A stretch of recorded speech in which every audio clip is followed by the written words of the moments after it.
I know a place where you can recharge your soul. Baby, that's Consciouztv. And in the midst of brokenness, he gon' see your asshole. Baby, that's Consciouztv. You gon' heal, you gon' laugh and catch a little shade. Ooh, girl. Y'all know he be slaying, y'all better stop playing. Come hear what he's saying. Ladies and gentlemen.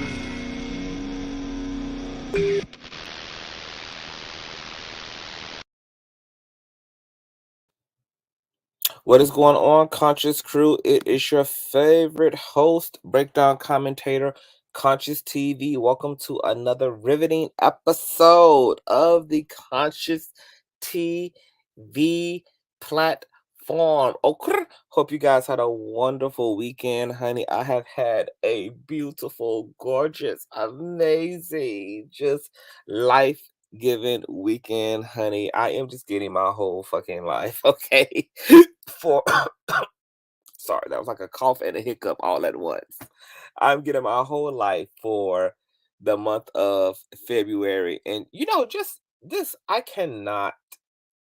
just cannot stop referencing and honoring the past year and a half of my life. The past year and a half of my life has been so fantabulous, guys. I mean, hands down, the past 2 years have probably been, or the past going on 2 years has probably been the best era in my 30s. I'll be 37 this year, and this year has just been incredible already, and we're only 2 months in, and all of last year was gorgeous, and the year before that was gorgeous. Like the way that God just lined everything up has just led to one golden step after another golden step after another golden step after another golden step after another golden step after another golden step, and I have no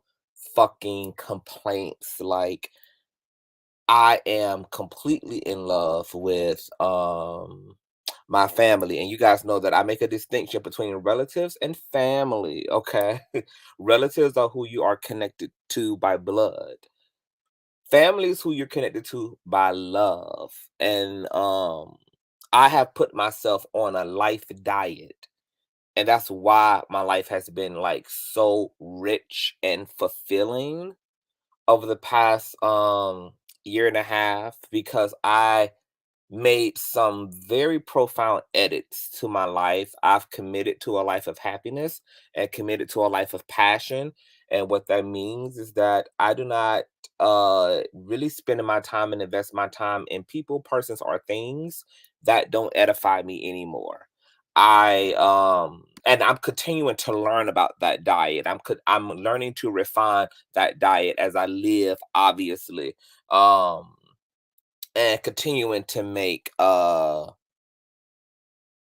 many edits, to this life diet, but just committing to a life of doing things that are in service of you, that are supportive of you, that are encouraging to you and fulfilling to you. It just makes life incredible. And it's kind of odd saying that, because we're in a fucking pandemic and have been in a pandemic for 2 years, but this pandemic was a disaster for so many people. It was a complete gift to me. It's almost as if there was nothing going on in my personal life. I know there were calamity and destructions and upheaval and discomforts and diseases in the collective, right?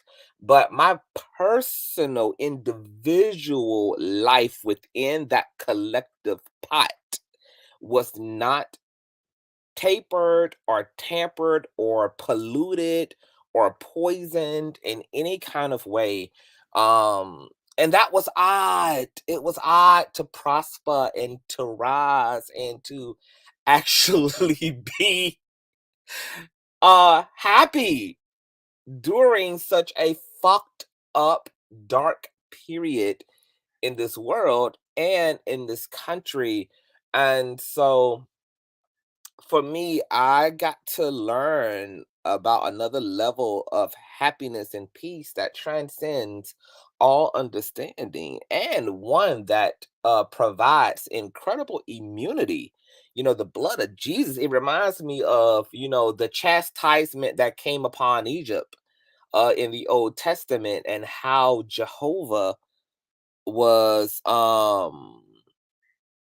interested in giving his followers, his believers, the Israelites, some comfort and luxury during a period that Egypt would come under disciplinary uh action by God. And so he had them do various things, like put the blood across the door porch of not across the door porch, but across the hem of their front door.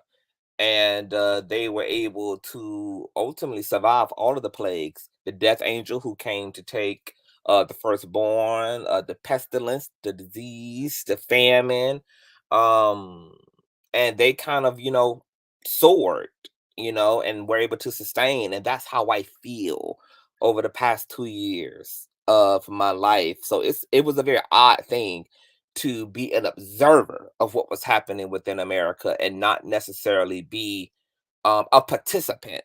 That I was somehow in some type of a protective bubble, um, without things impacting me for the worse. Uh, and so I was in a position to do a lot of prayer and to do a lot of intercessory during this time. Um, I had a lot to give and gave it accordingly, and so that was just incredible. And there's been a consistency in the pep of my step, and so I'm very happy. I just became an uncle. I spent time with my niece this weekend. Let me see if I can actually pull up a picture here. Hold on, hold on. And I'm not gonna keep you guys long because I have quite a day ahead with you guys. We're probably going to come back later today and talk about these transcripts from the Cardi B Tasha K trial. And also I have episode 2 of the Yes God Roundtable, which you guys know is a panel that I'm actually on. Matter of fact, hold on. Let me share my screen here. Hey, A Christian. What's going on, Miss AP? Hey, Oz. Hey, who is he? What's going on, everybody? Hey, mods. Hey, everybody. I forgot to even speak to the damn chat, child.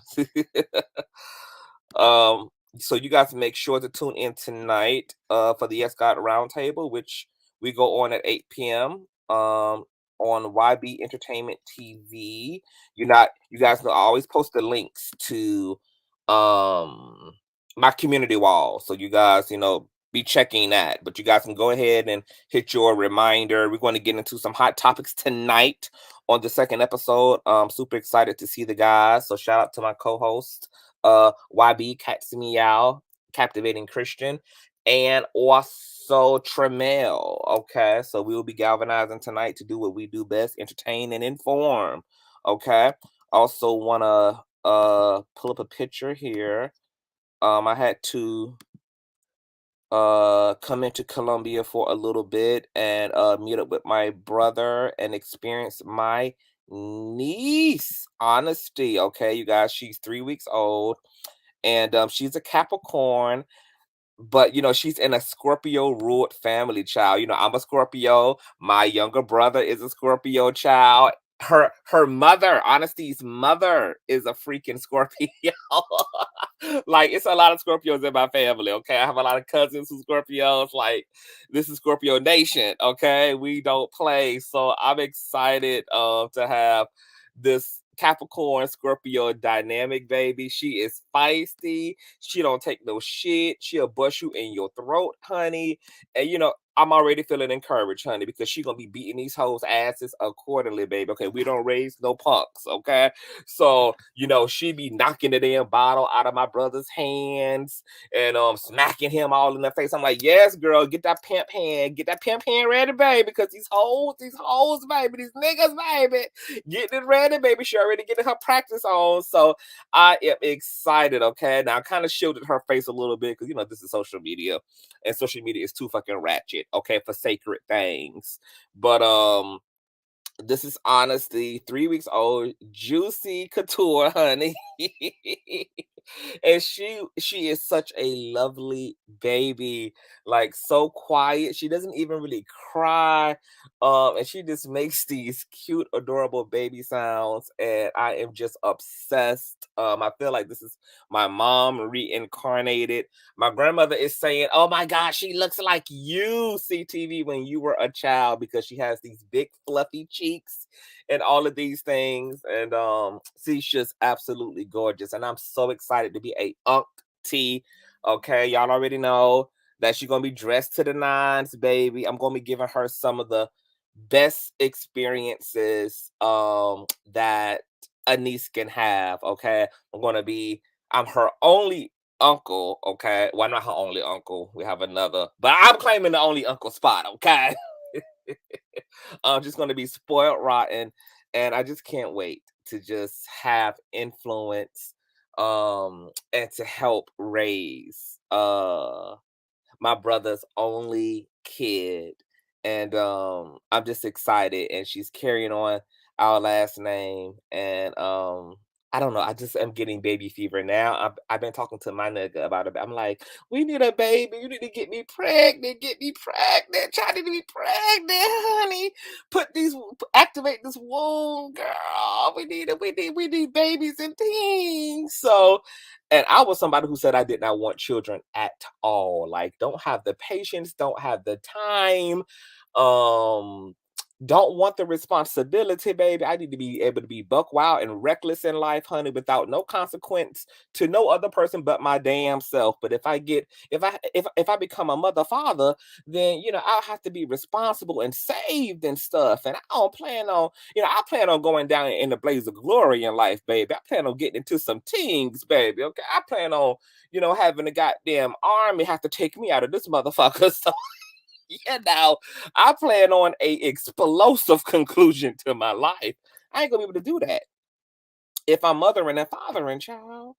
If this two-spirited man is having to be a guardian and a protector and at least having to behave for 18 years. That's a long time to be on good behavior, baby. That's a long time. And I don't know if I want to commit all that. I just don't know. Okay, good, a Christian. You'll be my baby. Amen.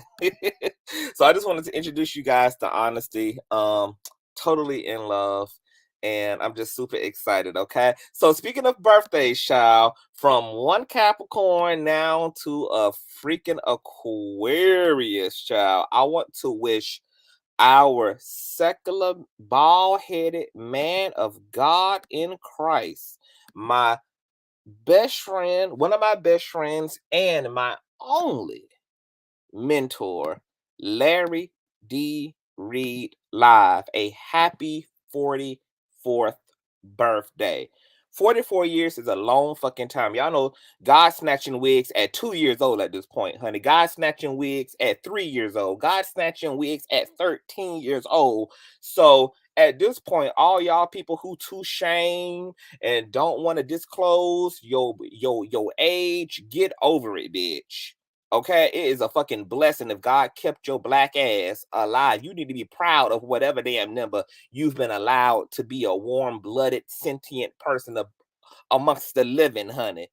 Okay, when you too shame to state your age, honey, what it means is that there's a lack of gratitude, honey. You act like you ashamed to be alive. You act like you ashamed of all the years that God has protected and served and kept your black ass. So I don't know why people be, acting like they got to put their age in goddamn protective and witness protection and shit, child. At 55, period. period, honey. I'm always gonna be slapping a motherfucking number. Every time I turn around, 37 this year, I'll be 38 this year. Baby, proud, bitch, okay? Because the Lord is snatching fucking wigs, baby. So every year I get, honey, I want to say it aloud. I want to put the members on the birthday cake, bitch. I want everybody to know just how good God has been to me for 55 years, 46 years, 37 years, bitch. I don't give a damn. 33 for a goddess, period. Teresa, 45, baby. Solid ages. Oz, 46. Terivia, 55, period. I ain't mad at it, child. Godspeed, okay? So Larry Reid, you guys, here's the thing. I met this incredible man years ago. Instant connection. And we have been solid ever since. Our relationship has grown substantially in terms of us having a nuanced connection and understanding to one another. I met this amazing Aquarius. Now, first of all, I don't even fuck with Aquarius, okay? I was married to a crazy ass Aquarius, honey. I love Aquarius women, but I don't fuck with Aquarius men, babe, unless they save. That's the only reason I can put up with Larry, honey, because he got Jesus, honey. He paper Bible, save, honey. All Aquarius men need Jesus. Without Jesus, honey, they are demonic. They are a vessel for evil. They are a vessel. They dark-sided, bitch, okay? But this Aquarius man got him Jesus. And when that Aquarian energy get connected to a holy energy, it is an amazing combination, baby, okay? And I met this Aquarius when he only had 4,000 subscribers on YouTube. He was working 2 jobs, okay, to make ends meet.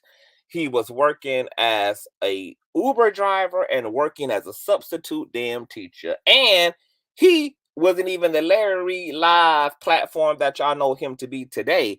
He had a co-host by the name of Vincent Hill, aka Buddha, at the time that we met. So to meet Larry at a time where he was rebranding, restructuring, he was entering into a solo layout of his platform because Buddha, his co-host, was moving on to some things, and to just see this man build from scratch to the media titan mogul, to the millionaire, the multi-millionaire that he is today, and to have an intimate view of that has been incredible for me as a melanated person in this country who oftentimes have not got to see what success and the building blocks and the nuance to success is. Personally, the only other person I've had the opportunity of witnessing kind of a rags to riches story is my cousin Jermaine O'Neal, who plays in professional NBA. My first cousin, honey, raised up in the same house together. His mom is my auntie, my mother's sister. And to see them, to see my cousin rise from welfare, okay, to being the multi-millionaire that he is today, playing in the professional league, retired, now an extraordinary businessman, a fucking tycoon at this point, and to see that for myself was also inspirational. So befriending Larry before he popped off and showed you guys how great he was, because see, we already knew this before it manifested.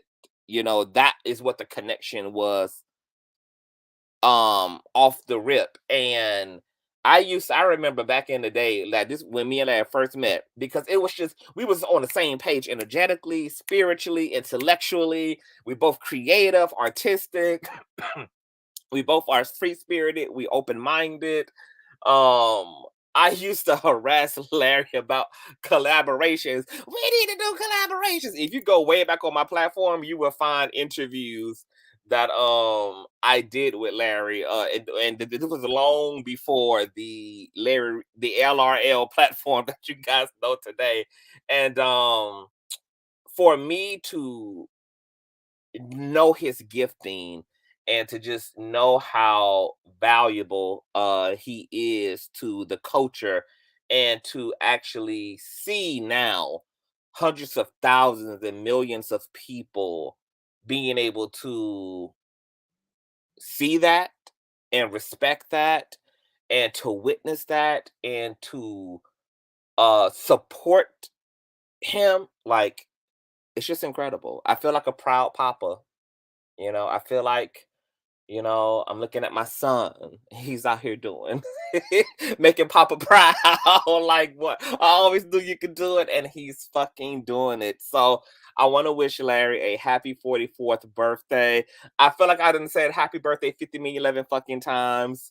I also want to shout out to Lisa and Shamako and Latrice for inviting me to be a part of Larry's web celebration. They threw a birthday shindig for him Friday in Patreon. So you guys have to sign up to Larry's Patreon, which all of that information is on his YouTube channel in the description box. And it's also in my description box as well.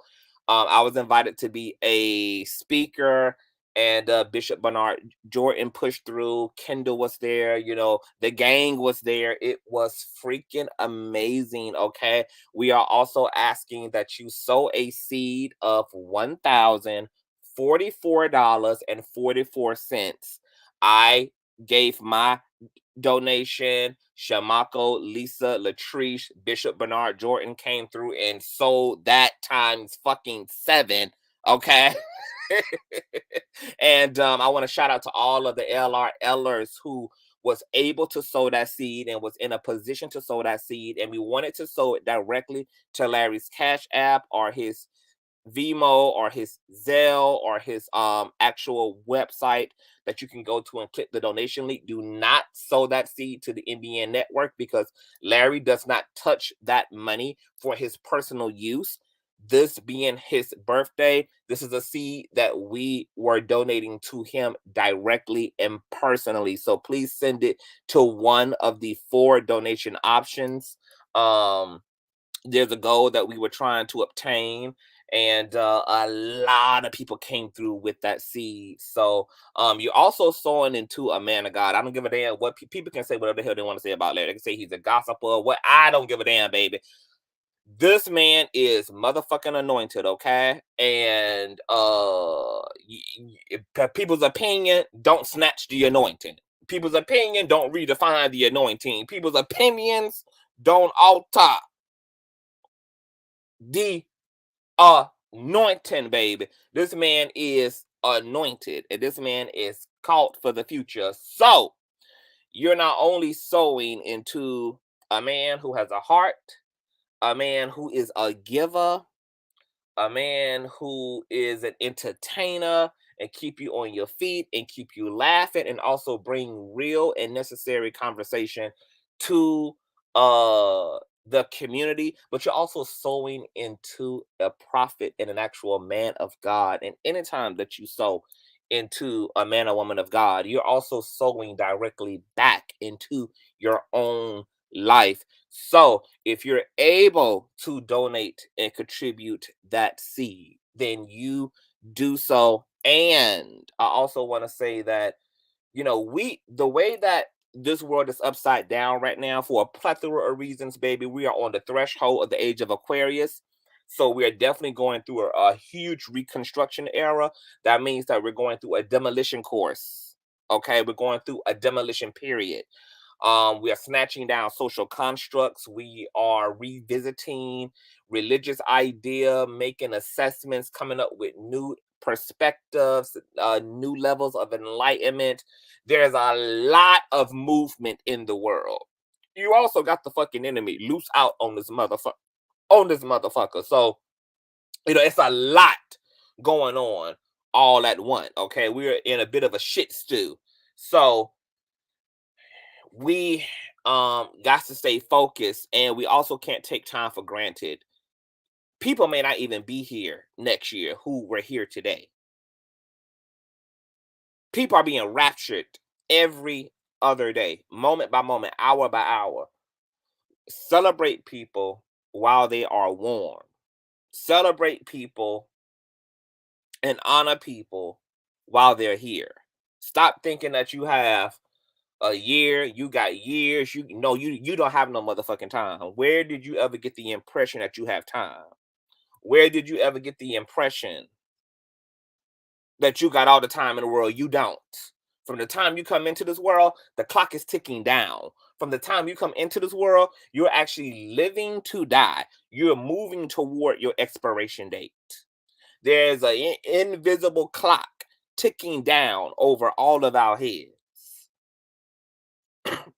Okay?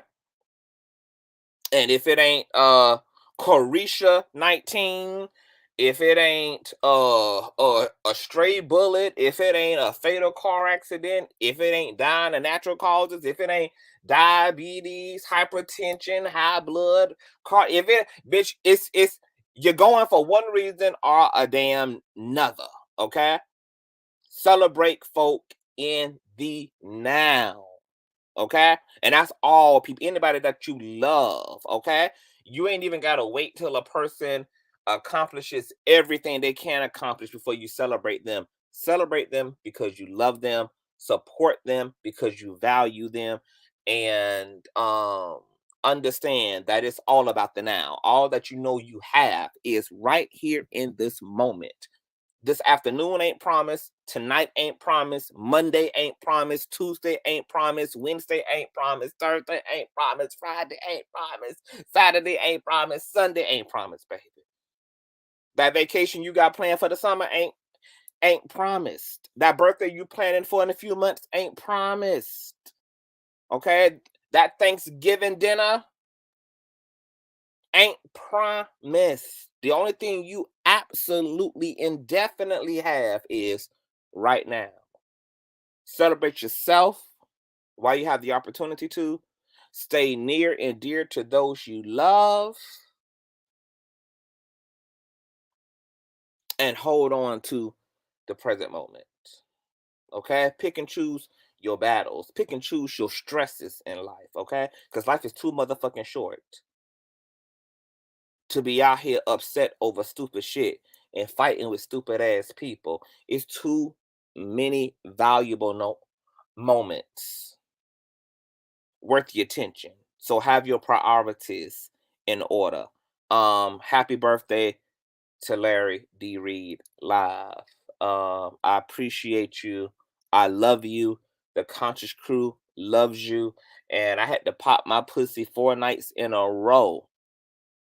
Okay, at the Cougar Lounge. Okay, I had to hit the pole 4 nights in a row, baby, to send that $1,044.44. So you better spend every bit of it well, baby. And that's on me and my punani. Okay. Now, and you guys will also be getting Reading Things My Way episode 3 part 2 review on Tuesday. If you haven't checked out the latest episode of Reading Things My Way, please check it out. It was a great episode. So many gems were dropped. We're going to get into it on Tuesday, okay? Now, before I conclude, I want to talk about one more thing. I want to talk about prayer because I had a conversation with a good friend last night about prayer. And he had someone recently pass away in his life, and he was upset because he was speaking about how prayer, he was praying, his family was praying. He even had some of these so-called healers praying for his cousin, and she ended up passing away, and he has some resentment. And so we had a really intense discussion about prayer. So I said, you know what? Let me come. It's a Sunday. This is a great word for the platform. So this is this is what I'm about to share with y'all. It's not my full dissertation on prayer, but it's just like a general, okay? If we need to get into a deeper discussion, a more nuanced discussion, we can. But I'm just giving you kind of a generality. Um, so we living in the West, I feel we have a very diluted um and a very flawed understanding of metaphysics. For one, those metaphysics are already wrapped up in the bread of religion. So it's already heavily diluted because spirituality and metaphysics is not even being presented to us in its truest form. It's being hidden and buried within a religious coding. So that also can blur and skew the spiritual knowledge that's within a religious system.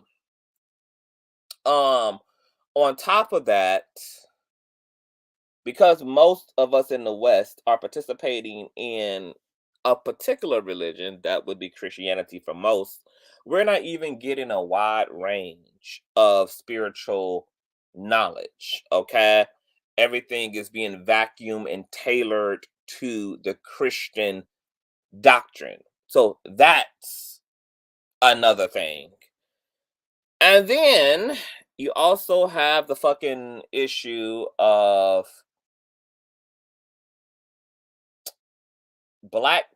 like the black community and our very interesting relationship to religion because it was used as a coping mechanism. This particular version of the Christian faith was given to us by our oppressor. Um, and you had a lot of slaves and you had a lot of uneducated, misinformed black people also preaching and speaking from the word. One of the fucked up things about religion in the West is that anybody can have a church. Anybody can preach from the Bible. You don't have to go to seminary school. You don't have to have any scholarly historical education. You don't have to have any technical standard education in the Bible. You don't have to understand Greek or he like you can just be straight, you can come straight out of prison, honey, and start a storefront church and then be a mega pastor in 5 to 7 years. Like, there's no vetting process, there's no rites of passage. So anybody can just, preach the word. That's a problem because the Bible is not a literal book. It is some part historical, some part poetic, some part symbolic, some part allegorical, some part metaphysical. There's all these languages, customs, realities, and layers to scripture. And when you start teaching that shit from a very flat, narrow, direct, and literal lens, you're going to get chaos. Okay? And that's why most religions, especially the Abrahamic faiths, have been destructive upon earth. The Abrahamic faiths particularly have been responsible for the dark ages of the church, the inquisitions that took place in Europe, the mass genocide of millions of believers across the world simply because they would not convert, or because they were considered witches, or because they were considered something other than Christian. Okay? Um you also have the Bible and the Abrahamic faiths that are largely responsible for enslavement. Like slave masters came toting Bibles, indoctrinating, evangelizing, manipulating nations of indigenous people with this faith. So there's a lot going on here, okay? And so there's a lot of misinformation, lots of misinformation. Also, to add insult to injury, you have Christianity of the West, which is the babyest of the religions. It is a hijacked religion. It's not even a original religion. That Christianity is a copy of a copy of a copy of a copy of a copy of a copy of a copy. It's a remix of a remix of a remix of a remix of a remix of a remix of a remix, stolen, okay? Extrapolated from pagan mythologies that you can find every biblical figure from Old to New Testament in pagan religions and other spiritual and religious mythologies, contrary to Christianity, that the Christian faith is a thief in the night, that it took pre-existing deities, pre-existing philosophies, and Christianized them. Okay? So you have, when I tell you that you have a shit show when it comes to the Christian faith, it is an entire shit show. Everything about the way it was politicized, everything about its actual origins, everything about the way that it's approached based upon what society you live in, based upon, like, almost everything is wrong. Almost everything is out of order. But this ain't a dragon of Christianity. um this is about prayer. So we'll revisit more of that discussion. Hey Ray, we will revisit more of that discussion because I'm not going to be here with y'all all day. I got shit to do. Prayer, because I brought all of that up to just set a precedent for a lot of the misinformation and a lot of the erroneous ways we approach spirituality, because we are informed by the Christian faith, and the shepherds who are informing us on behalf of the Christian faith are also ignorant and misinformed themselves. I'm going to tell you what I've learned about prayer. And I'm going to put this in the most elementary, hooked on phonics ass, comprehensive language I can, so that this is very simply understood, so that even a 5-year-old could walk away from this conversation and have practical application of prayer. I'm going to tell you what I learned about prayer. Most of us are taught that prayer is about talking to God. And talking to God, specifically as Black people, we approach prayer equivalent to the way that children approach Santa Claus. So it's not really more so even about discussion with God. It's more so about sitting on God's lap and asking him for all the things you want. A new leg, a new eye, a new teeth, new titties, a bank account, new cars, new house, new baby hairs, whatever the fuck, all the shit in which people dump onto God's lap. Erroneous. I'm gonna tell you what prayer is supposed to be.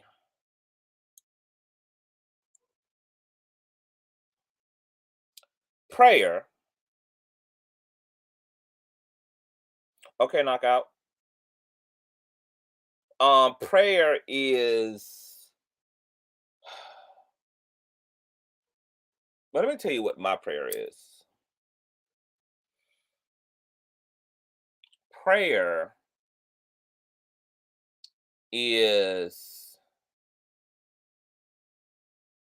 what you engage in to begin to align yourself with supportive, life-giving emotions.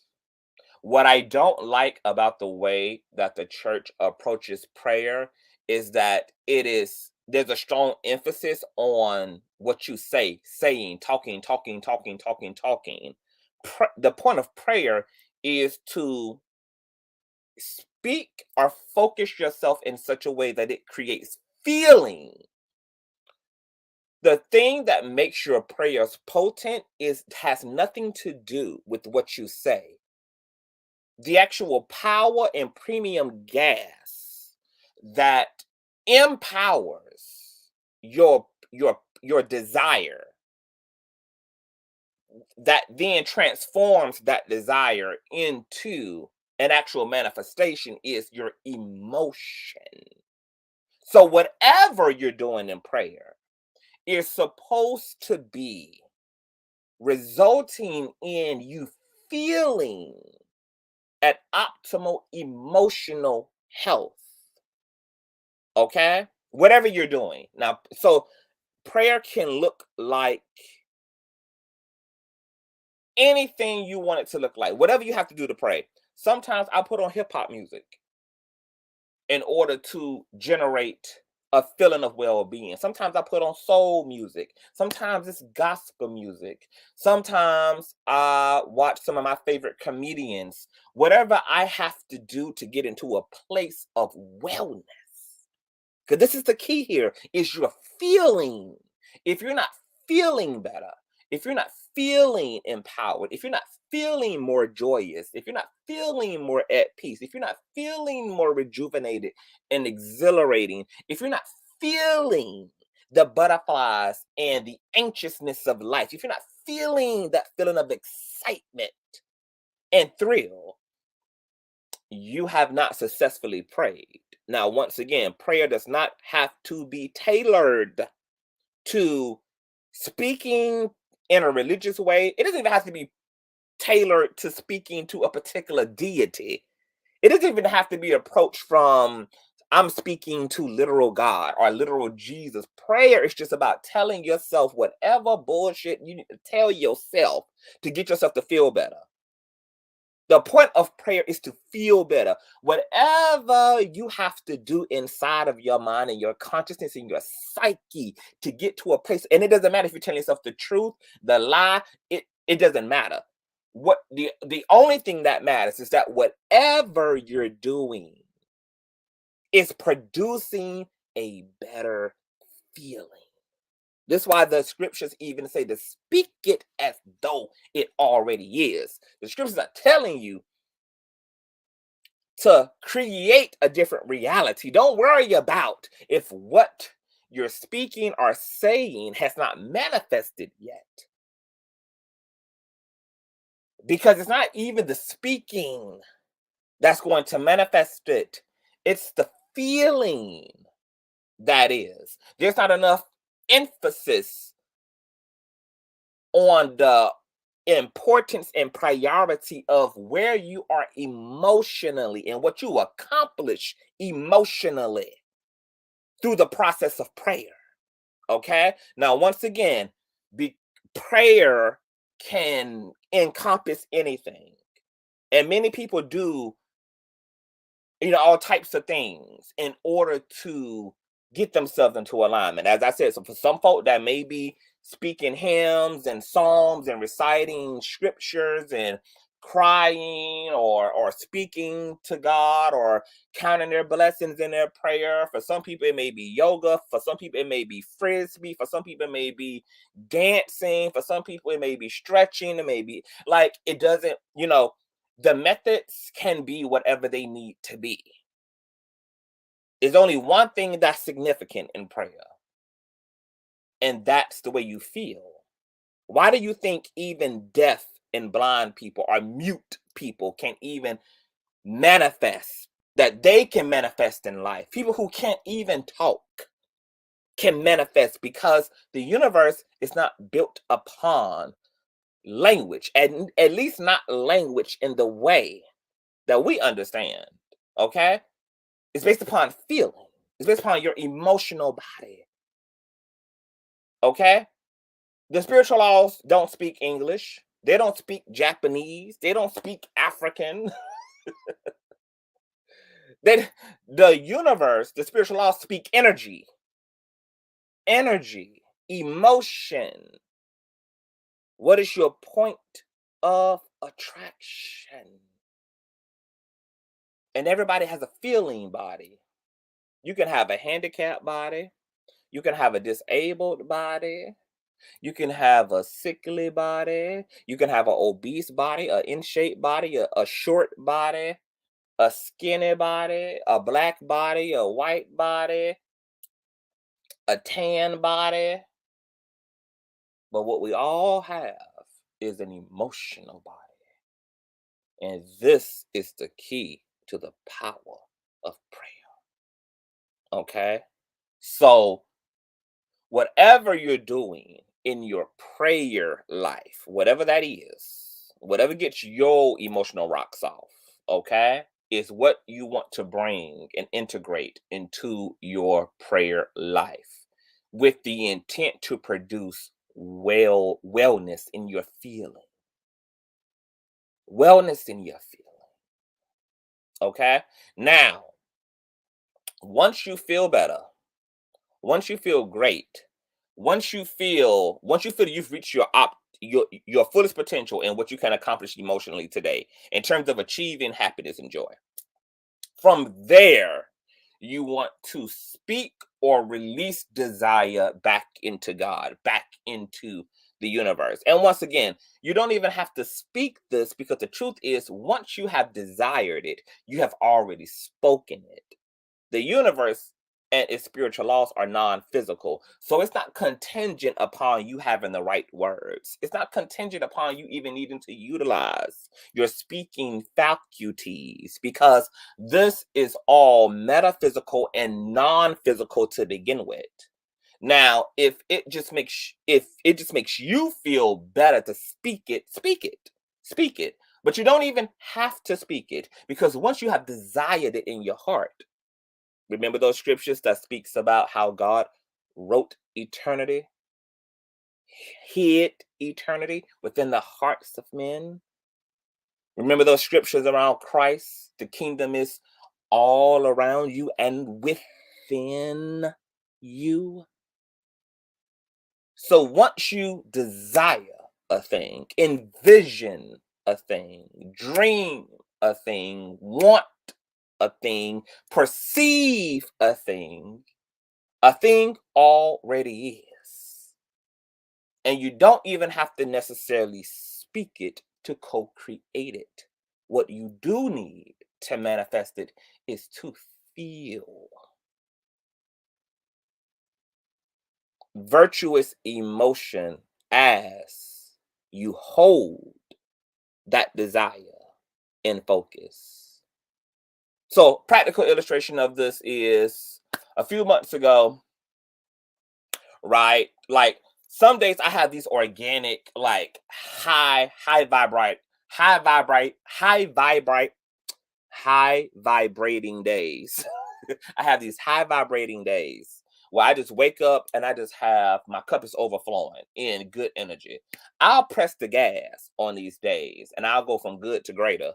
So I'll make a whole vibe out of these days. I'll eat my favorite cuisine.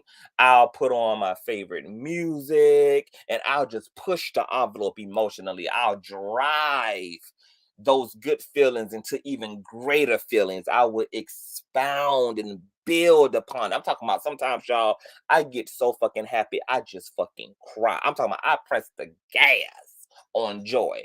Um, and any opportunity to feel good, I always challenge myself to feel even greater.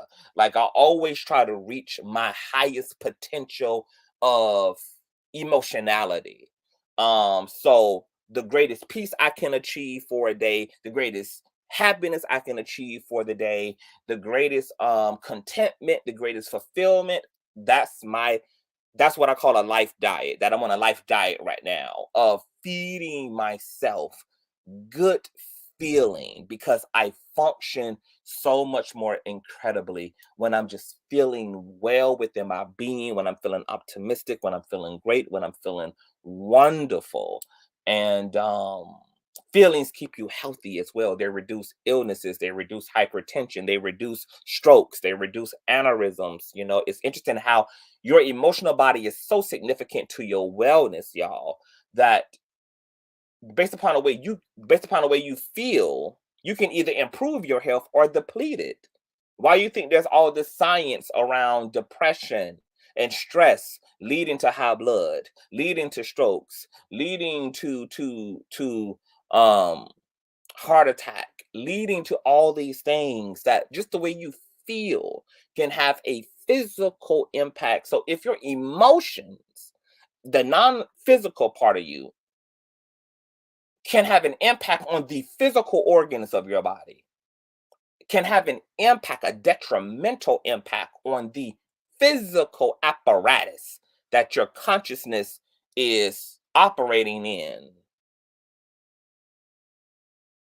then how much more of a greater fucking impact can your uplifting emotions have if your body is being impacted by the way you feel, for better or for worse? Then you know damn well that your actual physical life is shaped and constructed and is being created out of those same emotions.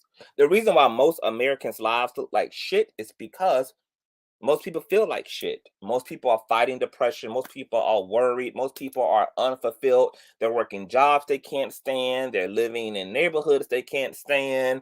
They're in families that are dysfunctional.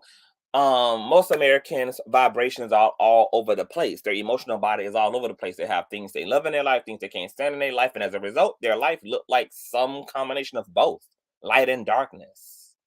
You know, there's curses and blessings that are just, spiking all the time. Okay. You can wrinkle a lot of that out by committing to a life of wellness, which is going to have everything to do with what you attract into your life, because the law of attraction is responding to the vibration of whatever emotion you are carrying predominantly. Now, let's use my friend, right, who has some resentment toward God because him and all of his family and these healers and intercessors were praying for his cousin to make a recovery, and she ended up passing away, and now he is upset. Using that as an example, and I told him this last night. One of the issues with the way we approach prayer is that now that you know how important prayer is and how important emotion is, positive emotion is when it comes to your prayer life and what you're looking to manifest. Most people who are praying, first of all, most people only really pray under dire circumstances. It's only when something is collapsing, something is hurting, something scary and fearful is happening do we pray. The problem is most people are praying from the emotion they feel about the weary circumstances they're under. That's you don't want to do that. Like if you are in a situation that you need to get out of, financially, legally, health wise, socially, whatever it is, okay?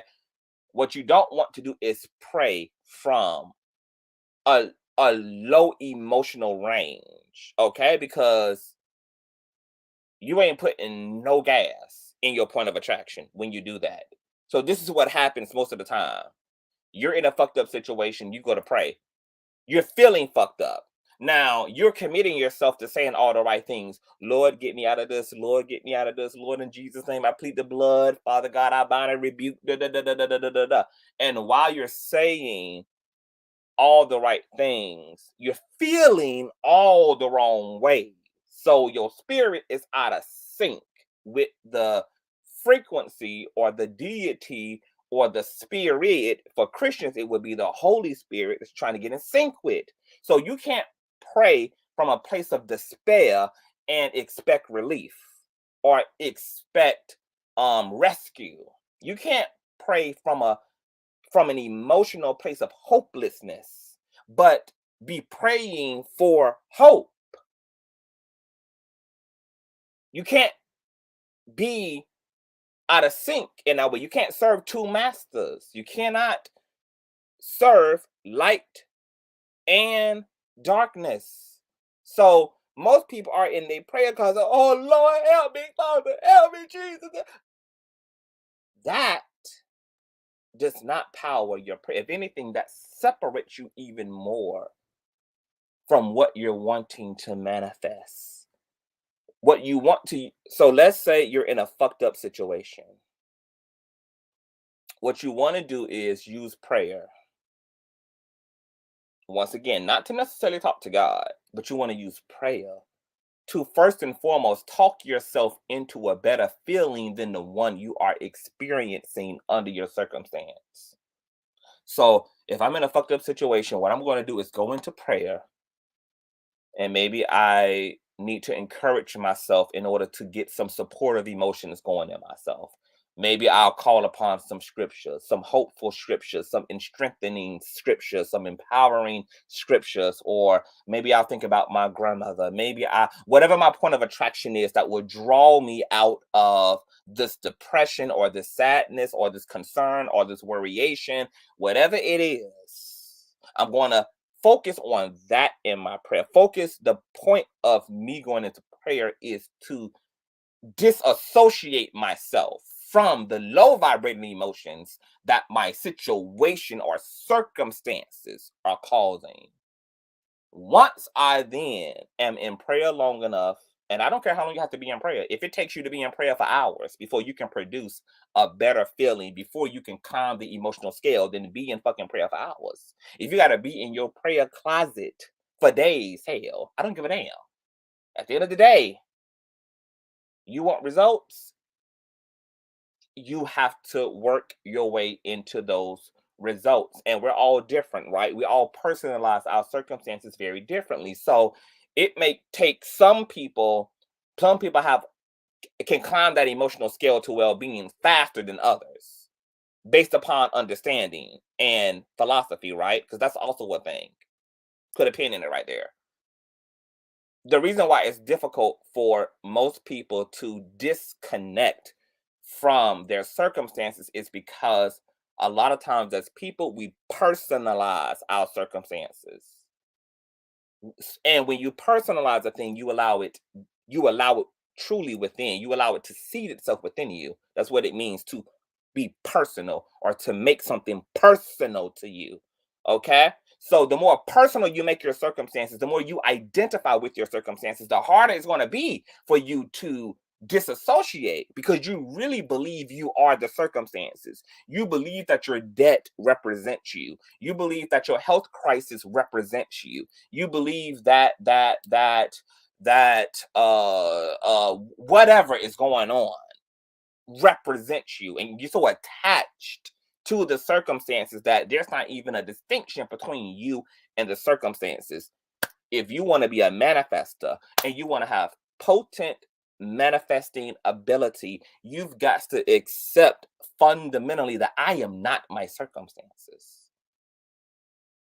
Because if you believe you are your circumstances, you will only be able to produce more of those circumstances, because every circumstance comes with an emotion.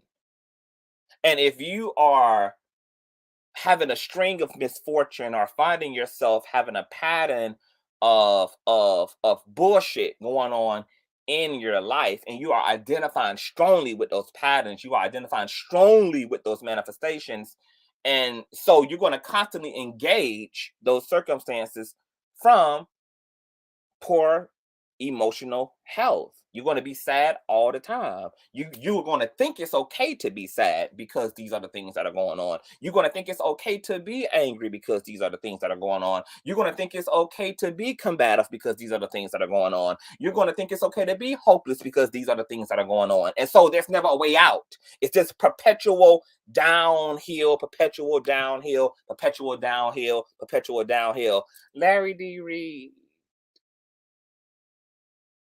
happy birthday, Pastor. Do you want to hit the link and speak to the people? I was just speaking to the people before we got into this conversation about prayer, about your birthday and sewing this 144 cents. I told the people how I had to pop my pussy, okay, to get that donation to you. And that if they got to pop their pussy in order to get that donation to you, then so be it. I was telling them about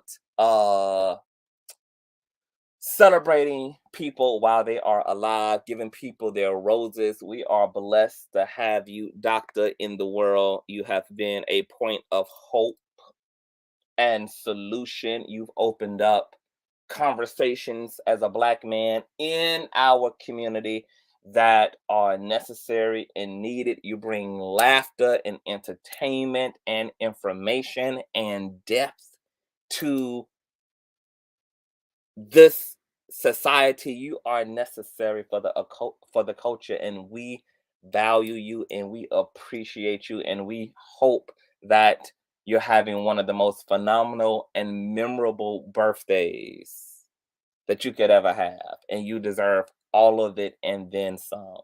You are a man who gives a lot, and in return you deserve a lot. You sow in to the ground, and you should reap the same harvest, the same quality of harvest from that ground. So, 44 years old, I hope you feel 21, got your whole life ahead of you. I have taught you everything that you know. I'm a proud papa. Okay, you're making daddy proud. And I just couldn't be more excited, and I couldn't be more proud to call you a friend and to call you my mentor. Everyone is laughing, crying, angry, upset. You give all of the emotion, everything that's necessary, for us to have a come to Jesus moment. You have us wrestle with things, you have us confront things that are uncomfortable, and this betters our minds, it betters our psychology, it betters the way we see the world, and it promotes healthier society, healthier communities. So you're everything, doctor. And once again, you guys make sure to sign up to doctor's Patreon. There's a lot of great perks. We did a web celebration for the doctor in Patreon Friday. Once again, all of the uh donation information is in the link. Do not donate to the NBN network. As you see here, donate to the Zelle, to the Vimo, to his website, or directly to his Cash App, which is Larry Reid, not Larry Reid Live, not LRL. There's some mock Cash Apps. So cash $ Larry Reid. And we are asking that if you can sow that seed of $1,044.44, that you do so.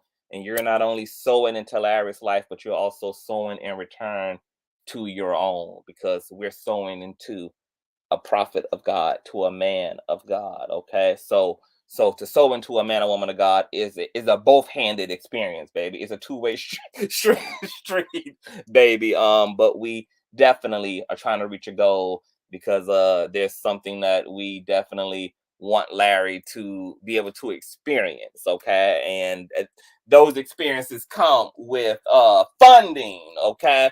And this is a man who has provided housing, provided lawyers, provided resources for widows, for women who were abandoned by their churches, abandoned by their husbands. This is a man who has took his fair share of lashings for stepping in front of people who were being victimized within the community, being victimized by the church. This is a man who has really inconvenienced himself just to protect others. And we have to protect our leaders. We have to protect these type of individuals, these type of men and women who are willing to do the hard work, not the work that's pretty, not the work that doesn't come without a sweat, but the people who are willing to speak truth to power. And Larry has done that and weaponized his platform against the unrighteous. He's been assaulted as a as a result socially. He's had plenty of people over the course of his career come against him simply because he was standing up for the right thing. And in this world, Christ said it 2,500 years ago that the prince, that the ruler of this plane, of this dimension, is the fallen one. In this world, the righteous will be hunted, convicted, and persecuted. There is no works in this corrupted world that will go without punishment and resistance from the forces in this world that oppose light workers, that oppose love. So loving people do not have it easy in this world. People on the front lines do not have it easy in this world. And Larry has taken his fair share of blows and will continue to as he continues to facilitate community, as he continues to stand up for the underdog. So we want to celebrate this man for all the amazing things he's been able to accomplish in such a short amount of time. To go from being on EBT and subsidized housing and buying food stamps and having to get his macaroni and cheese from the food shelter once every Sunday in Atlanta, Georgia, to being able to wearing Versace robes and Gucci loafers. Okay. To being able to create a whole nother studio baby over in the Miami's, honey. Okay. To to go from being crowded up in a goddamn 2-bedroom apartment, living like Mexicans with his children and staff and everything, baby, from the grassroots,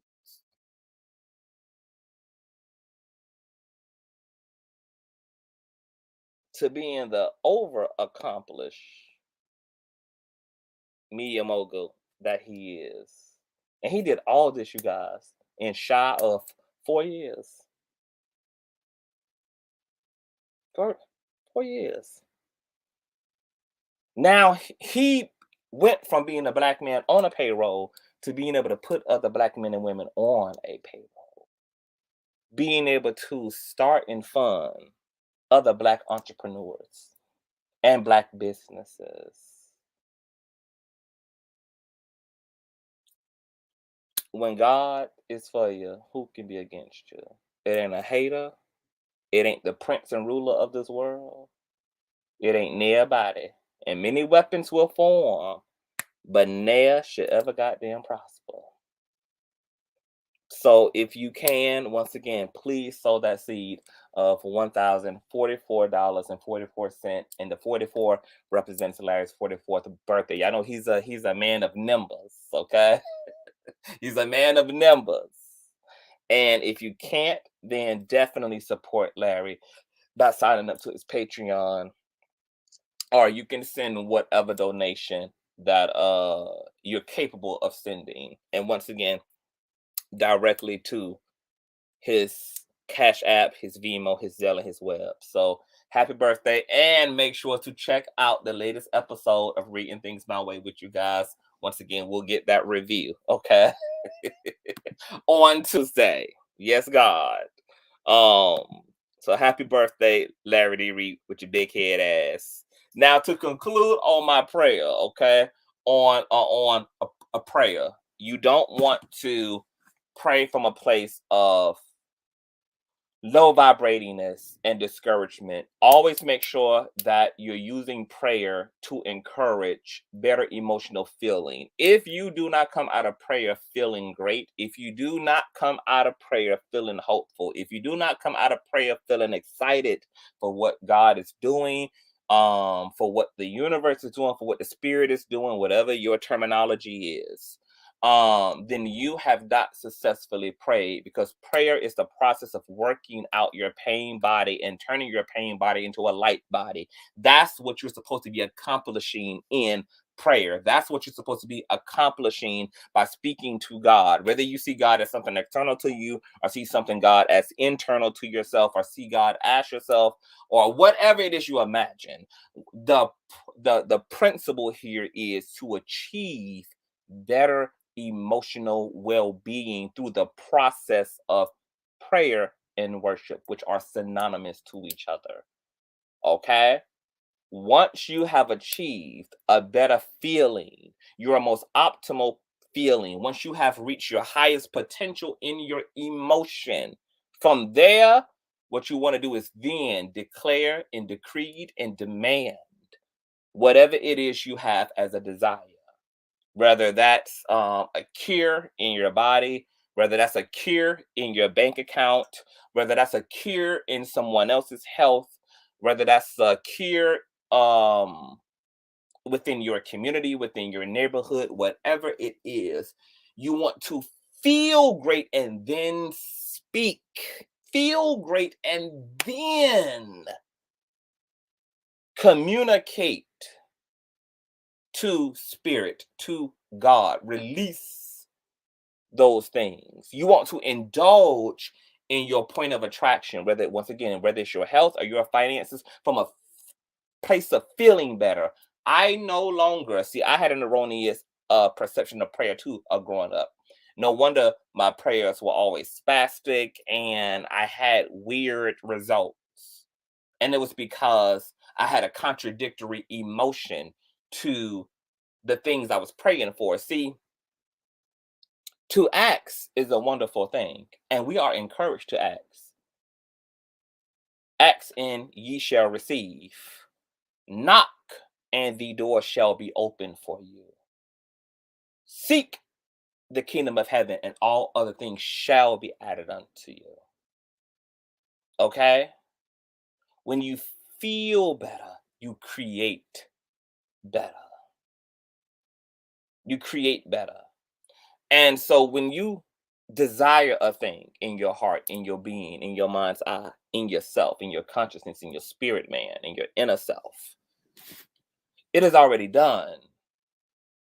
But what you've asked for is flying at an altitude of 100,000 feet.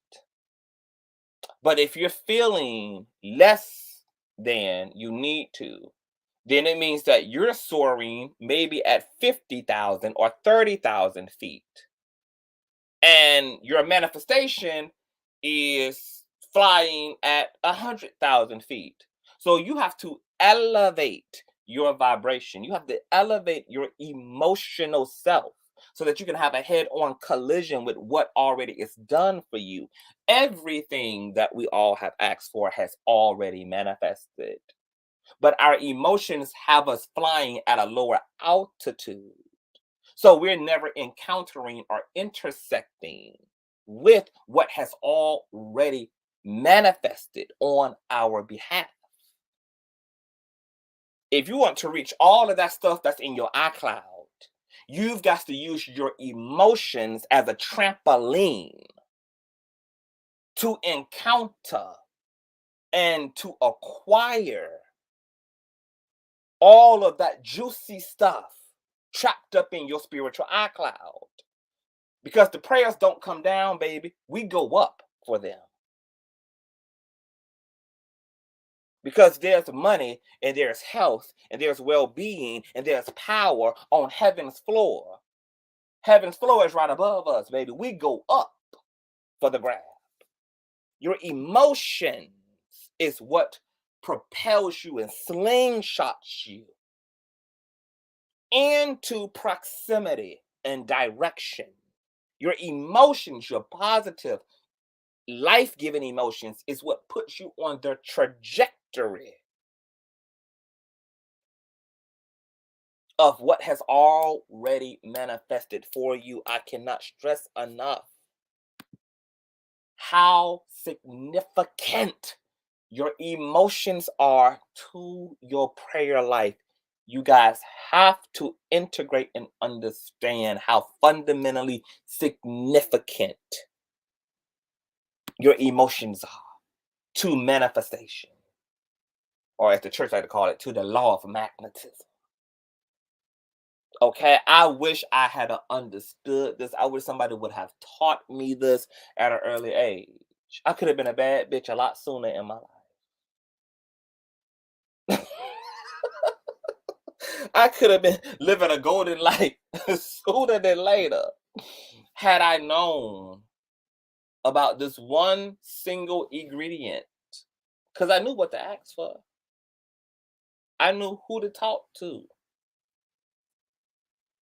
But I didn't know how to feel. I didn't know what emotional posture I was to have. Why you think that all the scriptures from old to new are about turning the other cheek, cast thy burdens unto the Lord, give all things to God, do good, be good, speak good? Why you think that if you really think about the scriptures, all the scriptures really are telling you to do the things that inspire wellness and to stay away from the things that don't. Stay away from your enemies if they cause you strife. And if you have to engage them from a place of wellness. Christ was literally trying to stress to his supporters just how necessary their emotions were by even telling them, hey, when you have a naysayer or you have people trying to use you or attack you, don't join them. Don't join them energetically. Turn your other cheek. Let them have that. Don't give up your alignment to lie with the flies. Because you're going to start manifesting and attracting the same miserable string of events and circumstances that make them the miserable people that they are. They jealous of you. They angry and bitter because they entertain the bitterness of it all. They entertain the lack of it all. They entertain the low vibrating of it all. And if you give them attention from that place, from your ego place, only engage them if you have to, without it having to cost you anything. Because the way you feel is important to manifestation. Christ was so committed to maintaining emotional solidarity and emotional stability that if there were times that he had to completely separate himself from the trauma and the struggle, come into alignment with who he was, even if it took 40 days and 40 nights,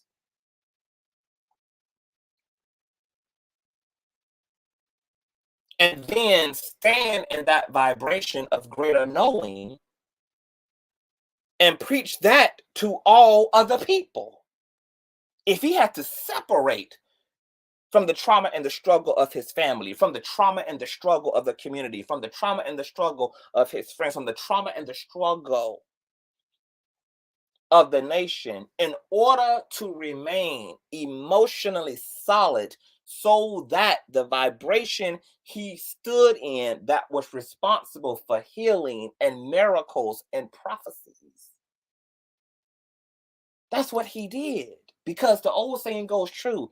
You can't be truly good to nobody until you are good to yourself. When you give from your place of goodness, oh, that's a level of potency and richness that keeps on giving and giving and giving and giving and giving and giving and giving and giving and giving. The potency of your giving, the potency of your words, the potency of your love displayed, the potency of all that you do is tremendously increased and leveled up when you prioritize emotional alignment. Emotional alignment.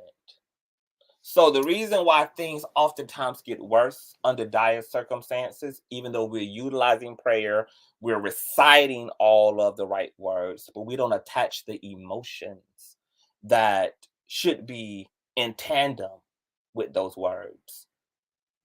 There's no point in speaking words that sound good without allowing them to inspire goodness in you. There's no need to be legalistic and performative in that way, because it cannot become real and it cannot become a reality and it cannot become a manifestation until you feel it. Your feeling is the ultimate reality. It has no choice but to protrude. The manifestation has no point but to protrude and ultimately break through into the physical dimension. When you feel it, your feeling is the hammer through the wall of creation to bring that thing from the non-physical into the physical. Your feeling is your bulldozer. Your feeling is your screwdriver. Your feeling is your fist. It's the power. It's the velocity. It's the jet fuel behind the manifestation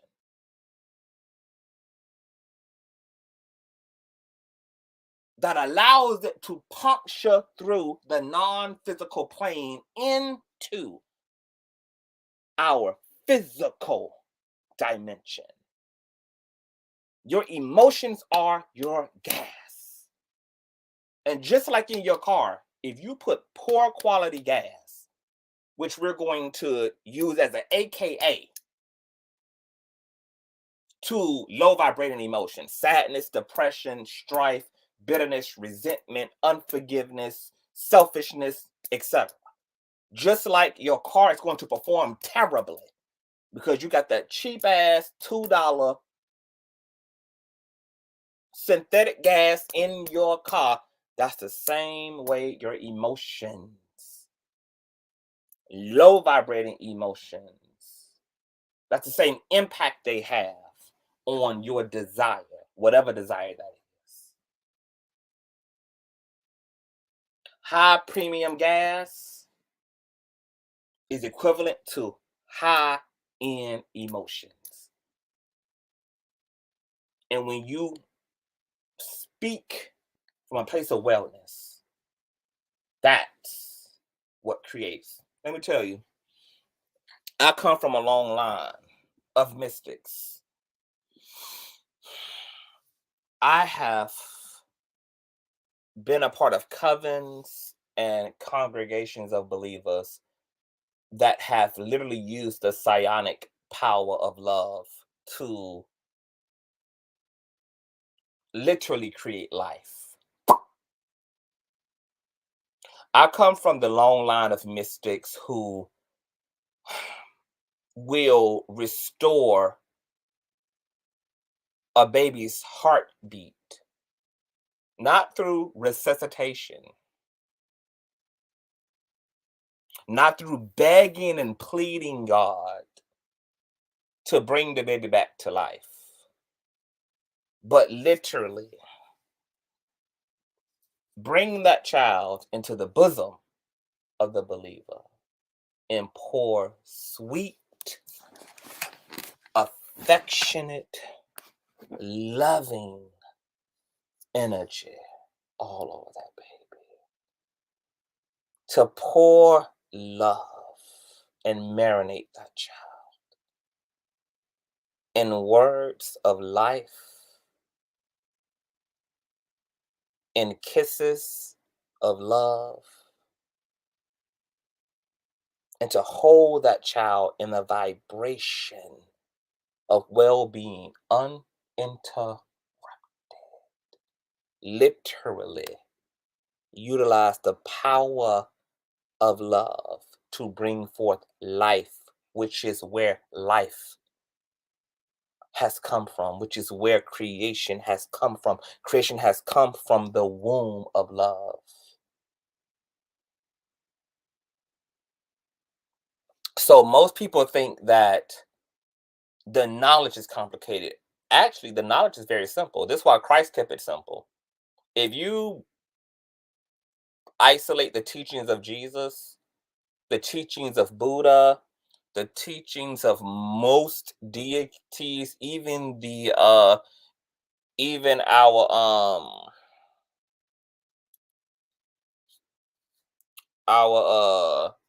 African traditional religious figures, if you look at the philosophies and the ideas of some of the most notable spiritual figures in human history, rather simple philosophies. Because the difficult part isn't the teachings. The difficult part is you having the emotional maturity to choose well-being amidst suffering, for you to choose well-being amidst fear, for you to choose soundness and stillness amongst chaos. That's going to be your feat. The knowledge is simple, it's not complicated. It's not crazy arithmetic. It's not calculus. It's not trigonometry.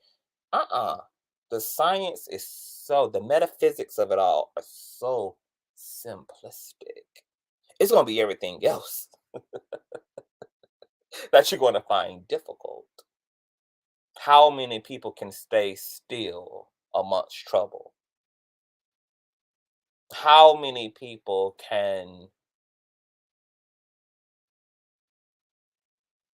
be can can obtain a feeling of liberation amidst circumstances that are pulling directly on their heart?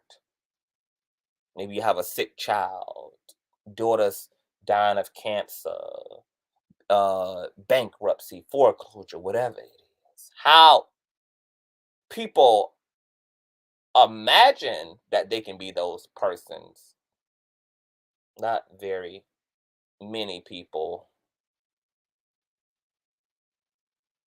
can, but that's the goal.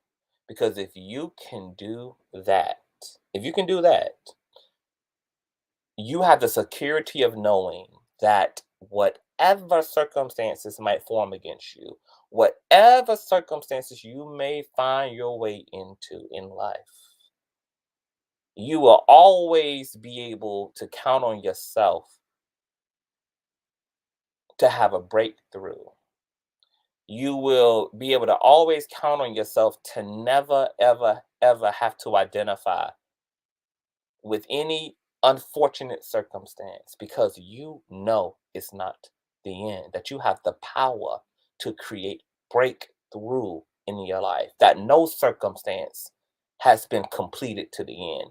No negative circumstance is a period on the end of your sentence, that you can survive and that you can thrive no matter what it looks like, as long as you can avoid feeling what it looks like. You want to feel from what you want it to be like, not generate feeling from what it looks like currently, but from what you want it to look like. If you can learn to master that, make that your art form, make that your art, make that your spiritual discipline. is learning how to see things as though I want them to be. And your emotions tell you whether you're doing that successfully or not. Because if it feels good, it feels good, it feels good, it feels good, maybe while you're in the midst of thinking about and ruminating over how you want it to be, but you come out of it and you go right back into slumber. You go right back into unconscious behavior. You go right back into low vibrating behavior. Then you got to keep working at it until you're holding that feeling, even with your eyes wide awake. That I can look at this thing without it changing my emotional posture. That I can listen to this thing, to this negative thing, without it changing my emotional posture. That I can look at that delinquent bill. That I can look at that pink slip without it changing my emotional posture. That's the test that you now have emotionally accepted well-being at its core of you. It's when now you no longer have to avoid the situation just to maintain emotional posture, which is good too. Because if that's what you got to do to work that thing in you, to work that emotional solidarity in you to total stability, but the test that you have absolutely arrived there is going to be when you can look at that thing now and you can hold that emotional vibration, baby. Oh, the breakthroughs. They're life giving. I've never experienced so much life giving in my life. I can't believe I survived this pandemic without a nick and a prick to my being. Came out flawless. Can't believe that everything that looked like one thing became another because I have been learning to match. I have burdened myself with mastering my emotional stability. And this is something that you work out for the rest of your life. Okay? You get better at it, of course, as you do it, but you work this thing out. I'm not pitch perfect at it, but baby, I can definitely I'm definitely happy with where I am in my emotional discipline. Can turn it up, can turn it down, and have the awareness to know that I've slipped and slided. Have an interest in pulling it back, leveling it up. When I came onto this platform the other day and I was telling you guys that please release the trolls. Stop informing me about these weirdos because I don't care. I'm on an emotional diet. I can't manifest looking at low vibrating ass people doing low vibrating ass shit, talking about low vibrating ass shit. And when I want to engage in that, I have to engage in it on my own terms, not on your terms. Because when and if I do choose to look at something or to deal with some weirdo, the reason why it has to be on my terms is because when I do go to do that, I want to do that from a place of empowerment, which still may be cussing them out, because it's not about it's not about avoiding cussing them out or dragging them. It's about making sure that no matter what I do, that I feel emotionally well doing it, even if it's dragging the fuck out of them. So I will drag on my terms. I will choose my opponents. I will choose my enemies. I will choose my altercations. I don't need no help from anybody. Nobody has to make me aware of anything. I know where to find any hater if I want to deal with the hater. I choose. So, my encouragement to you all is to put yourself on a strict emotional diet. Make sure that you are committing to a life that fulfills you. I'm talking, I have cut everything in my life out that's not love. I also realized that that was a part of poor emotional hygiene. Is I had a mixture of things I love, things I like, things that I was okay about, things that I was mixing up. I had a bag of nuts going on in my life. I at this point now, like as in Oh shit, my laptop is about to die. Hold on, let me let me charge this motherfucking hoe up. Hold on. As of February the 13th, I have made every edit to my life that allows there to be nothing but total prosperity now. The only people I answer my phone for are the people that I love. The only people that have my number are the people that I love. The only friends that I have are my actual friends. And the only things I commit my time to are the things that give me life. My platform, shopping, traveling, um, being creative, my business, my brand, etc. Like, I have cut out anything less than that. I have subtracted myself from it. And I feel so fucking good. That's why I keep saying that the past year and a half has been phenomenal. Phenomenal. Phenomenal. And what I need to be, and I've made my standard of, even my standard of friendship is like, nah, we got to work through these problems because I don't want to hold on to anything. I don't want to feel anything less than wonderful about you. So if you're willing to commit to working things out so that we can really be at our highest with each other, because now that's my standard for everything. I only want to feel well. I don't want to tuck nothing under. I don't want to be passive about nothing. I need us to do what we need to do as a couple, as friends, as a family ship, to be optimal. Because that's the only way that I can accept it. That's the only way I can participate. If it can't be optimal, then I don't want it. And for some reason, for a long time in my life, I I thought there was a invisible gun to my head making me settle for less, making me settle for mediocrity, settle for okay, just okay, no fucking okay. Christ ain't settled for okay. That's why he only produced great, because he only saw greatness. He only perceived people in greatness. That's why if they were willing to see themselves great in conjunction with his greatness, they were able to be made whole. Do you touch and agree with your greatness? Yes, you're made whole. No more leprosy. No more wheelchair. No more illness. No more possession. Yeah, even associates, everything got to be up to par, goody. Everything has to be up to par. That's my standard now. If it does not inspire me, if it doesn't make me feel beautiful, wonderful, alive, excited, thrilled, I can't do it. I watch the news on my terms. I Anything that's like chaotic and crazy, of course I have to be informed.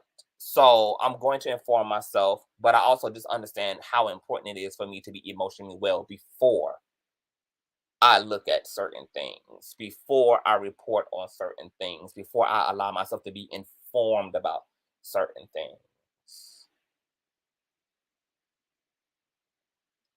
But I'm so much more happier because I now know I don't have to accept anything less, and that I can commit my life to whatever the fuck I want to commit my life to.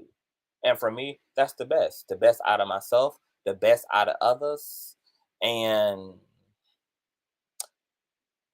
the manifestations in my life have been extraordinary as a result of having positive points of attraction.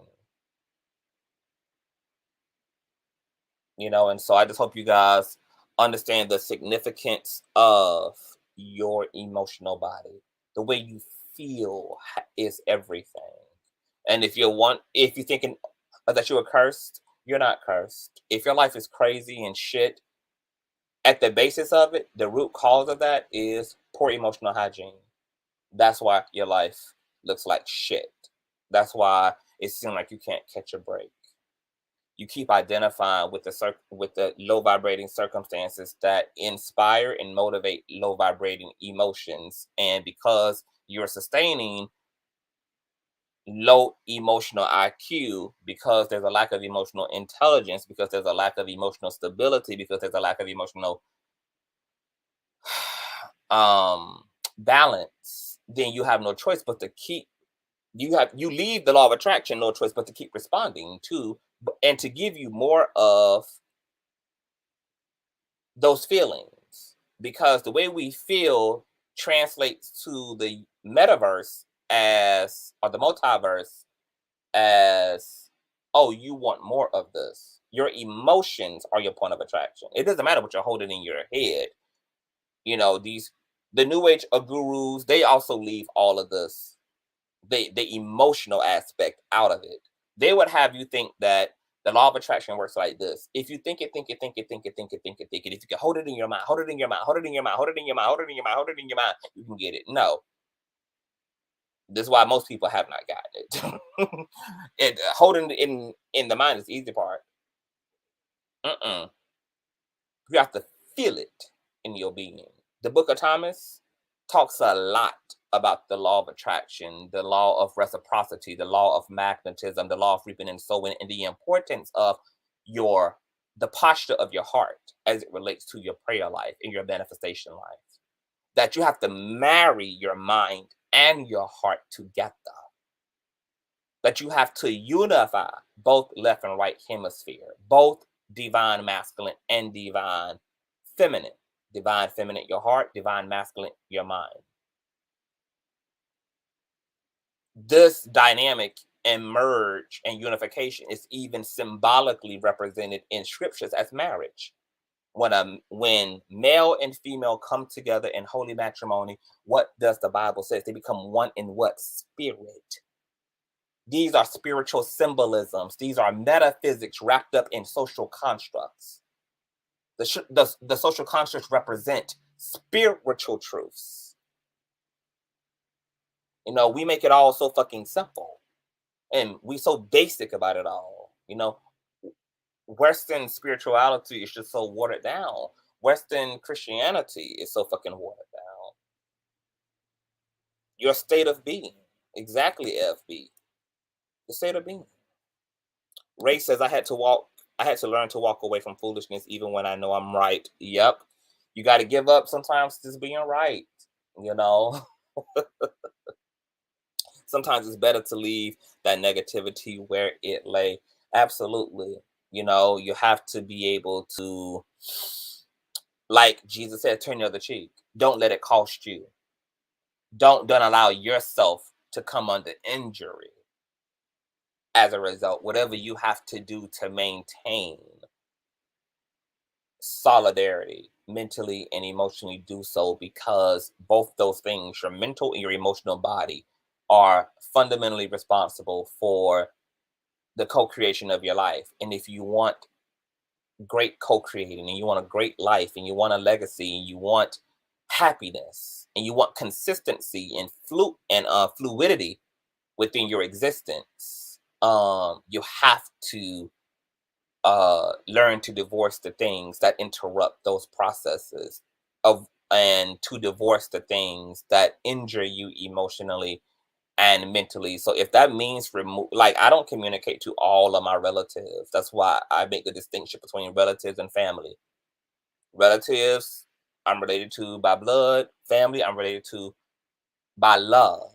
And family, because of my definition of family, related to by love, that can also encompass my romantic partners, that can encompass my friends, it can also happen to be people that I happen to be related to by blood. But I have divorced this idea that relatives are family, and that I have to put up with certain things just because a bitch is a relative. No, if that relative has not converted into family, I can cut that bitch off too.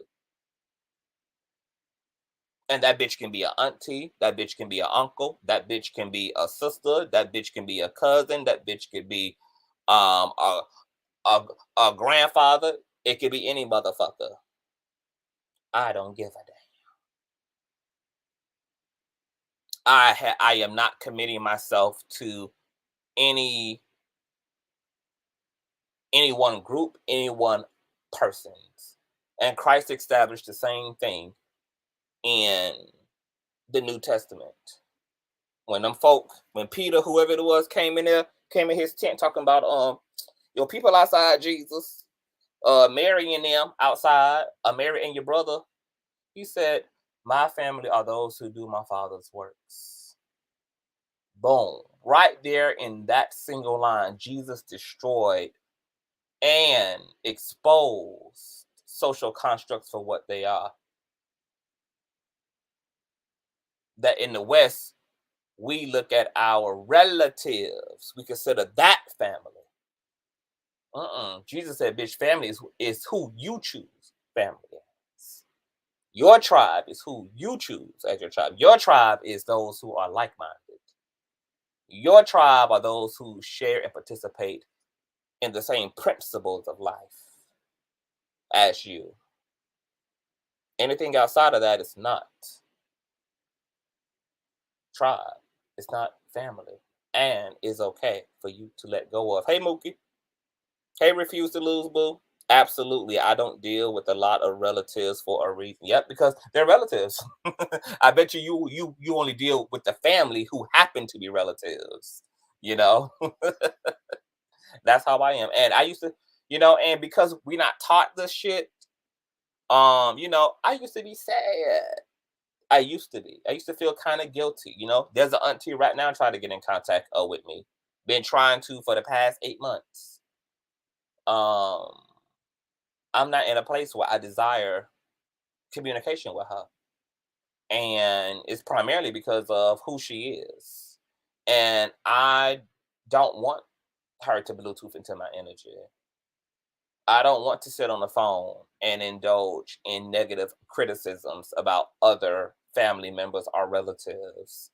I don't want to talk to somebody who always wants to be critical of other people. I don't want to be on the phone with somebody who doesn't know how to acknowledge the good and doesn't know how to celebrate the positive things as well. I don't want to engage in somebody who just wants to be fucking nosy and just wants to be in your fucking business so they can have something to go talk about to another motherfucker. And she's also the kind of person who is not going to change because I've given her so many opportunities to show up differently, and she chooses to show up as who she is. And in the words of Maya Angelou, I'm not going to argue with you about who you are. If I give you the opportunity to do it differently and you continue to do what you do consistently, then like Maya Angelou said, I'm going to fucking believe you. Ain't no need to argue. It ain't no need for me to fight with you. I ain't about to force you to be nothing different, baby. The only thing I'm going to do as a decent human being is give you the opportunity to be a better you. And if you don't ever want to show up as that, that's also fine. And it's also going to be fine when I'm not answering my phone. It's also going to be fine when I'm not returning text messages. It's also going to be fine when I'm not returning FaceTime calls and Facebook messengers and emails. It's also going to be fine. That's also going to be well. You can do you, and hey, what's going on? I've been thinking about you lately, information man. You've been on my mind for the past few days. And I remember just thinking 2 days ago, I said, damn, what's going on with information man? Because I have not seen any of your stuff on my homepage or anything. And then boom, the day I thought about you, I saw you had a show schedule and I made sure to hit the reminder. And I was listening to you from the bushes, I think just yesterday or day before yesterday.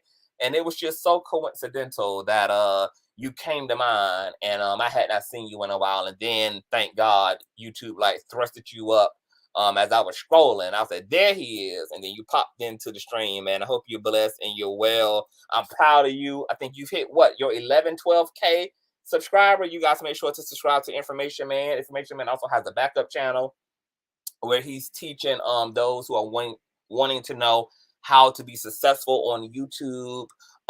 He's giving you the game, giving you the perks, helping you to understand the algorithm, Google Accents, etc. I think it's called the Info. Is it the Info Show? Or what's the name of your backup channel information, man? I think it's the info something. Put it in the chat, you guys. I've been well. I was just here talking to the crew about prayer and positivity and wellness. I'm enjoying my life, man. I'm having honestly a wonderful time in life. Um it just feels good. I feel good. I'm happy. I'm happy. I'm truly fucking happy, and I can't complain, man. Hey, I am unique. What's going on? Hey, M and M, what's going on, boo? I am the same way. The relatives be angry, including my mother. My family is who I choose and love them dearly in my life so much. Yes, yes, yes, Eminem. Stick with those who make you feel well. If you don't feel well, you ain't gotta worry about being bothered, and don't feel guilty about who you don't give your energy to, and don't allow cultural norms to manipulate you into putting up with things you don't have to put up with, because a lot of our people, because there's these strong philosophies around family, sometimes family don't even know, or family philosophy in the West encourages us to facilitate and to align ourselves with abuse just because it's family, to allow ourselves to be injured just because it's so-called family. That's why I've had to make a distinction and separate the language, honey. No, there's a difference between family and relatives. And no, I don't have to put up with injurious shit. And somebody who's my family member will not injure me. That is what a relative would do. A relative would injure me. A relative would narcissistically abuse me. A relative might take advantage of me. A relative might be more of a motherfucking enemy than a friend, but a family member won't. So I don't allow the fact that I'm connected and can be identified as belonging to certain people by blood to convince me that they should take up a level of priority that they don't have to, especially if they're not well. If they're not well in their persons, if they're not well in their social etiquette, if they're not well in their character, I can leave your ass on red and go to bed just fine. I no longer wrestle with guilt about leaving behind any so-called relative. Not willing to sacrifice myself and put my happiness on the line to be around bullshit ass people and to sustain relationship, the people who don't add or edify to my life, who do not make their relationship a two-way street, who only want to take, but do no give, who do not want to strive for balance. I am very, very strict now. My circle is narrowed down to the amazing individuals that it is. My relatives are in place, and I'm on. I'm on. Producing greatness, man. Doing what I do best. Info Man just put his link in here, y'all. Make sure y'all subscribe to the Information Man Show, and make sure that you guys subscribe to Info Media right here on the screen. Okay, this is Info Man's backup channel. And once again, if you are an up and coming YouTuber, or maybe you have been on YouTube for a while now, and you're looking for information, you're looking for more knowledge about how the system works, how to build your channel, how to grow your channel, definitely check out Info Media right here on the YouTuberations, y'all. So let me get out of here. I was not expecting to be here for 2 hours. I just wanted to come through on an old nasty piece of Sunday, child. Have an old Sunday light conversation with y'all. I said, I was gonna come up here and get into some hot topics, but people just coming out of church and shit. Probably just got out of virtual church. They probably want something more on the more something in line and cohesive to that. So and then I just had a conversation with my homeboy last night about prayer. So just remember, how you feel is important, y'all, to manifestation. I just can't stress that enough. You got to feel better if you want to create better. Okay, feeling. Feel better than act. Feel better than seek. Feel better than do. Feeling is your gas to manifestation. Okay, you can't just think it, want it, say it. If you feel piss poor, then you're just talking to the wind, baby. If you're feeling piss poor while you're doing all that talking, doing all that chanting, doing all that wanting, you will continue to get nowhere real fast. You've got to feel and feel better. Okay. Enjoyed the flow. Let us know. Drop a comment. She diary. She diaries always has this. She always has like these talk show talking points that I love. Oh, what's going on? I love my moms, man. God bless you all. I love you all to death. So let me get out of here.